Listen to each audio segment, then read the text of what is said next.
Come here, boy. Come on. I was smarter than school, so I decided to never finish it. Oh, it's my brother. It's my good boy. I'm the guy that buys all the books, buys all the training courses, actually reads them, does them, and then applies them into my life. Who's my brother? Who's my brother doing? I answered an ad for a really crazy job. It was a telemarketing job for like $200 a week. And this was in 1980. And I started out as a telemarketer for a company called Pacific Bell, Yellow Pages. I know, dating myself a little bit on that one.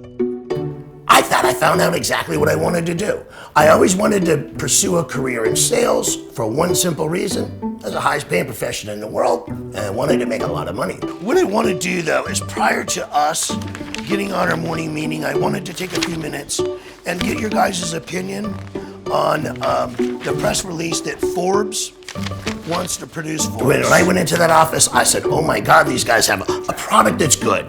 They have a system that makes sense and it benefited the customer. It was everything I wanted, so I decided day one, I'm gonna do what my dad always told me I needed to do. Come on, brother, let's go. Come on. Get up there, boy.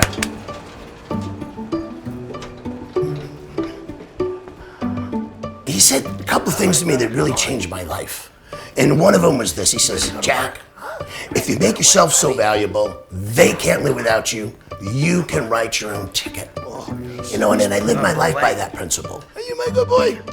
Are you gonna come sit down and work with me? Come on, right here. So I decided on day one that I was gonna make this happen. So what I did is I created a rule for myself, and my rule was really simple. Never hang up the phone. Oh, there's a cute dog shot. She's telling you, a cute dog shot if you want to get a dog shot.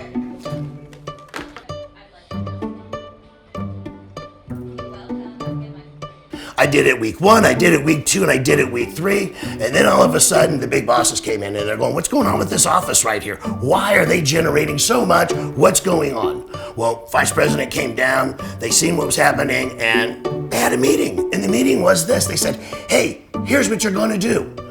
They told me that I got to keep my job, but they were firing the other 5 people. And when I asked them, I says, why are you guys firing these guys? They go, because you're producing twice as much as them. I says, really? And they says, yeah. I says, good. So how much of a raise do I get? And the conversation stopped. Wonderful. Thanks, Daniel. Appreciate it. Thank you. All right. Bye-bye. Okay. Incomplete. So. Well, they thought I was a little nuts. Told me I probably shouldn't be sitting in that meeting and excused me. Well, about 15 or 20 minutes later, they came back and they said, okay, Jack, keep this project up, and guess what? I says, what? They go, we'll give you your raise. I said, done. Well, I worked that project for 90 days. After 90 days, that particular office tripled the sales of any year it ever was there. President of the company came down and said, what's going on here? What happened? And all of them said, hey, it's this guy, Jack. He's generating the leads. We're able to sell more stuff. And the president of the company says, you want a job here? I says, yes, I do. He goes, good. Get me your college transcripts and I'll get you an interview. Well, needless to say, it was my best day and my worst day of my life at that time. I didn't even have a high school education. How the heck was I ever going to get this job?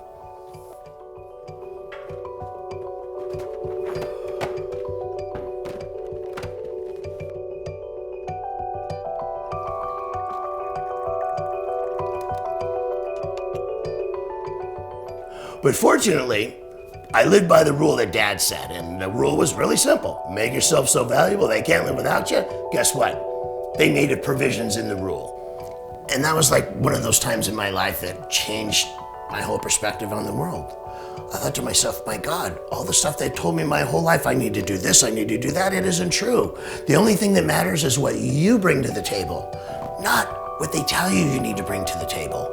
And it isn't always book smarts, it's really street smarts, and your ability to communicate with people, I believe, is going to be your key to success.